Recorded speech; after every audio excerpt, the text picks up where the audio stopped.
வணக்கம் ஃப்ரெண்ட்ஸ். போட்டித் தேர்வுகளுக்கும் பொது தேர்வுகளுக்கும் தயாராயிட்டு இருக்கீங்களா? அப்படின்னா இது உங்களுக்கான சரியான தளம். இது சங்கரி டியூட்டோரியல். நான் உங்கள் சங்கரி. வாங்க வீடியோக்குள்ள போலாம். இன்னைக்கு நான் உங்களுக்கு என்ன பாடம் எடுத்துட்டு வந்திருக்கேன்னு பாத்தீங்கன்னா, 10ஆம் வகுப்பு பாடநூல்ல இருக்கக்கூடிய கம்ப ராமாயணத்துல இருந்து ஒரு 5 பாடல்கள் கொடுத்துருக்காங்க. அதுல 2 பாடல்கள் மனப்பாட செய்யுள். அந்த 2 செய்யுளையும் அதனுடைய விளக்கத்தையும் கம்பராமாயணம் பத்தி கேட்கக்கூடிய கேள்விகள் எல்லாமே நான் இன்னைக்கு கொண்டு வந்திருக்கேன். இதனால 10ஆம் வகுப்பு தனித்தேர்வர்களுக்கும் டிஆர்பி நடத்துகிற துணை பேராசிரியர்களுக்கான தகுதி தேர்வுக்கும் பயனுள்ளதாக இருக்கும். என்னுடைய வீடியோஸ் பிடிச்சிருந்தா தயவுசெய்து லைக் பண்ணி சப்ஸ்கிரைப் பண்ணி வச்சுக்கோங்க. எனக்கு ஒரு மோட்டிவேஷனாக இருக்கும். தேவைப்படுறவங்களுக்கு ஷேர் பண்ணிங்கன்னா பயனுள்ளதாக இருக்கும். நம்ம சேனலில் டிஆர்பி எக்ஸாமுக்குரிய சிலபஸை தான் வீடியோவாக போட்டுட்ருக்கேன். அந்த எல்லா வீடியோஸோடைய லிங்க்கையும் நான் டிஸ்கிரிப்ஷனில் கொடுக்குறேன். பார்க்காதவங்க பார்த்துக்கோங்க, பயன்படுத்திக்கோங்க.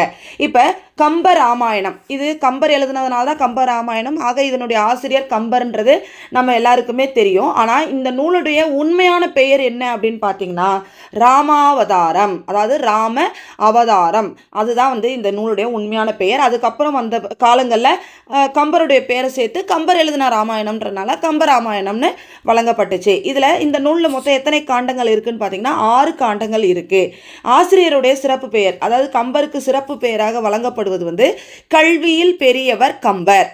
கல்வியில் பெரியவர் யார் என்று கேள்வி கேட்க வாய்ப்பு இருக்கு. அடுத்து புகழ், கம்பன் வீட்டு கட்டுத்தறியும் கவி பாடும் அப்படின்னு கம்பர் புகழப்படுகிறார். அவர் அந்த அளவுக்கு கவி பாடுவதில் சிறந்தவர். அடுத்து அவர் பிறந்த ஊர் பார்த்தீங்கன்னா சோழ நாட்டைச் சேர்ந்த திருவழுந்தூர்.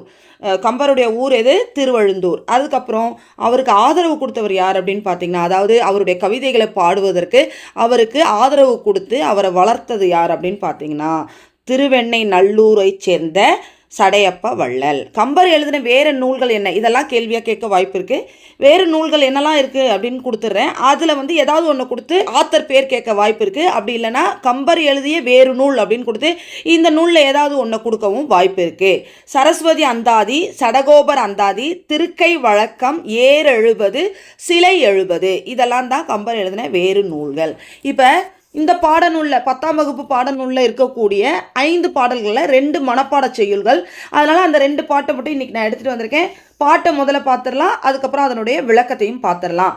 முதல்ல பாலகாண்டத்திலிருந்து நாட்டுப்படலாம். தண்டல மயில்கள் ஆட தாமரை விளக்கம் தாங்க கொண்டல்கள் முழவின் ஏங்க குவளை கண் விழித்து நோக்க தெண்டிரை எழுநி காட்ட தேம்பிழி மகர யாழின் வண்டுகள் இனிது பாட மருதம் வீற்றிருக்கும் மாதோ. இந்த பாட்டுல இருந்து எப்படி கேள்வி கேட்க வாய்ப்பு இருக்குன்னா, முதல் வரியை கொடுத்து இடம்பெற்ற நூல் அப்படின்னு கேட்க வாய்ப்பு இருக்கு. இல்லை இந்த பாட்டினுடைய படலம் என்ன, காண்டம் என்ன, அந்த மாதிரிலாம் கேள்வி கேட்க வாய்ப்பு இருக்கு. இப்போ இந்த பாட்டுடைய விளக்கத்தை பார்த்துடலாம். தண்டல மயில்கள் ஆட, இதாவது ஒரு குளிர்ந்த சோலைனாலே எப்படி இருக்கும், நிறைய மலர்கள் இருக்கக்கூடிய செடிகள் இருக்கக்கூடிய ஒரு சோலை நிச்சயமாக குளிர்ச்சியாக தான் இருக்கும். அதனால் இவங்க இங்கே குளிர்ந்த அப்படின்ற குறிப்பை சேர்த்துக்கிறாங்க. அதாவது தண்டல மயில்கள் ஆட, தண்டலம் அப்படின்றது குளிர்ந்த சோலைகள், மயில்கள் ஆட. மயில் எப்படி ஆடும்? மயில் ஆடினா அது அழகாக தான் இருக்கும். ஆக மயில்கள் அழகுற ஆடுகின்றன, குளிர்ந்த சோலைகளில் மயில்கள் அழகுற ஆடுகின்றன.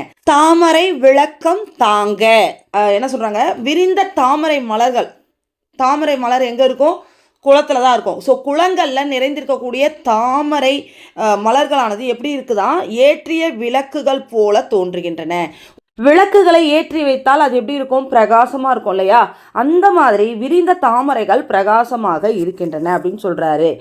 கொண்டல்கள் முழவின் ஏங்க, கொண்டல்கள்னா மேகங்கள். மேகங்கள் எப்படி முழங்குதான்? மத்தள ஒளி போல முழங்குது அப்படின்னு சொல்றாரு. குவளை கண் விழித்து நோக்க, அடுத்து குவளை மலர்கள் விரிந்து மலர்ந்து இருப்பது எப்படி இருக்கான் பார்க்கறதுக்கு? கண்ணம் விரிச்சு முழிச்சு பார்த்தா எப்படி இருக்கும்? அந்த மாதிரி குவளை மலர்கள் மலர்ந்திருக்கு அப்படின்னு சொல்றாரு. அடுத்து தெண்டிரை எழுநி காட்ட தேம்பிழி, இந்த இடத்துல என்ன சொல்றாருன்னா, அங்க இருக்கக்கூடிய நீர்நிலைகள் எழுப்பக்கூடிய அலைகள் இருக்கு இல்லையா, அந்த அலைகள் எப்படி இருக்கான் பார்க்கறதுக்கு? திரைச்சீலைகள், ஸ்க்ரீன் மாதிரி. திரைச்சீலைகள்னா ஸ்க்ரீன், திரைச்சீலைகள் மாதிரி அப்படி விரிஞ்சு இருக்கான். அடுத்து மகர யாழின் வண்டுகள் இனிது பாட, அதாவது தேனை உண்ட வண்டுகள் ரீங்காரம் பாடுறது எப்படி இருக்குதா, மகர யாழுடைய இசை மாதிரி இருக்கு அப்படின்னு சொல்றாரு. மருதம் வீற்றிருக்கும் மாதோ, இத்தகைய சிறப்புகளை எல்லாம் இருக்கக்கூடிய மருத நிலத்தில் வீற்றிருக்கும் மாதோ, மாதவனே அப்படின்னு அர்த்தம். அடுத்த பாடலை பாருங்க. அயோத்தியா காண்டம் கங்கை படலத்துல இருந்து கொடுத்திருக்காங்க. வெய்யோன் ஒளி தன்மேனியின் விரிசோதியின் மறைய பொய்யோ எனும் இடையாளோடும் இளையானோடும் போனான்.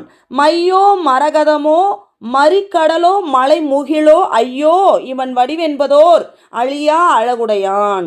இப்ப இந்த பாடலுடைய பொருளை பார்த்துடலாம். முதல் லைன் பாருங்க. வெய்யோன் ஒளி தன் மேனியின் விரிசோதியின் மறைய. இந்த இடத்துல என்ன சொல்றாங்கன்னா, வெய்யோன் அப்படின்னா சூரியன், சூரிய ஒளி. இப்ப என்ன ஆச்சா, ராமருடைய நீல மேனி, அவருடைய வண்ணம் நமக்கு தெரியும் இல்லையா, ராமருடைய நீல மேனியினுடைய ஒளி எப்படி வீசுதான், சூரியனுடைய ஒளியவே மறைச்சிருதான். சூரிய ஒளியே இல்லை அப்படின்னு நினைக்கிற அளவுக்கு ராமருடைய நீல மேனியினுடைய ஒளியானது வீசுகிறது அப்படின்னு சொல்றாங்க.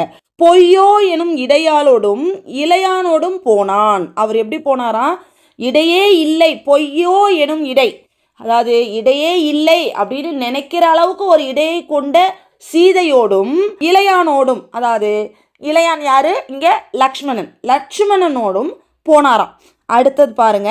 மையோ மரகதமோ மறிக்கடலோ மலை முகிலோ. இந்த இடத்துல அவர் என்ன சொல்றாருன்னா, இந்த வரி முழுக்க முழுக்க ராமருடைய வண்ணம் எப்படிப்பட்டது, அவருடைய மேனி நிறமானது எப்படிப்பட்டதுன்றதை தான் சொல்றாரு. என்ன சொல்றாரு பாருங்க, அவருடைய நிறமானது எப்படிப்பட்டது, மையோ, மை கலரோ, மரகதமோ, மரகத பச்சை நிறத்தை உடையவனா, மறிக்கடலோ, அலை வீசக்கூடிய கடலின் நிறத்தை உடையவனோ அப்படின்னு கேட்குறாரு. அடுத்து மழை முகிலோ, மழை பொழியக்கூடிய, முகில்னா மேகம், மேகமானது எப்படி இருக்கும், கருகருன்னு இருக்கும் இல்லையா, அதை மாதிரி இருக்குமோ, அவருடைய கலர் எப்படி இருக்கும் அப்படின்றது தான், அவருடைய மேனி வண்ணமானது எப்படி இருக்கும் அப்படின்னு அவர் யோசிக்கிறாரு. அதை தான் இந்த இடத்துல சொல்றாரு. ஐயோ, அப்பவும் அவருக்கு புரியல, என்னதான் வண்ணம், உன்னுடைய வண்ணத்தை புரிஞ்சிக்க முடியாத அளவுக்கு மிளிருது, அது எப்படி இருக்குது அப்படின்றத என்னால் விவரிக்க முடியல அப்படின்ற அர்த்தத்தில் தான் அந்த இடத்துல அவர் என்ன சேர்த்திருக்காரு, ஐயோ. அடுத்து இவன் வடிவென்பதோர் அழியா அழகுடையான். ஒப்பற்ற அழியாத அழகினை உடைய இவன் வடிவை என்னவென்று சொல்வது. இந்த அழகை வடிவுனா அழகு, இந்த அழகை நான் எப்படி வர்ணிப்பேன் அப்படின்னு சொல்லி முடிச்சிடறாரு. அதாவது சொல்லவே முடியாத அளவுக்கு அழகா இருக்கு அப்படிங்கிறது தான் அவருடைய கருத்து. இன்னைக்கு இந்த பாடத்தை முடிச்சுக்கிறேன். ஆனால் கம்பராமாயணம் நாளையும் மீதி 3 பாடல்களோடு தொடரும். மீண்டும் இன்னொரு காணொளியில் உங்களை சந்திக்கிறேன். வெற்றி பெற வாழ்த்துக்கள். நான் உங்கள் சங்கரி.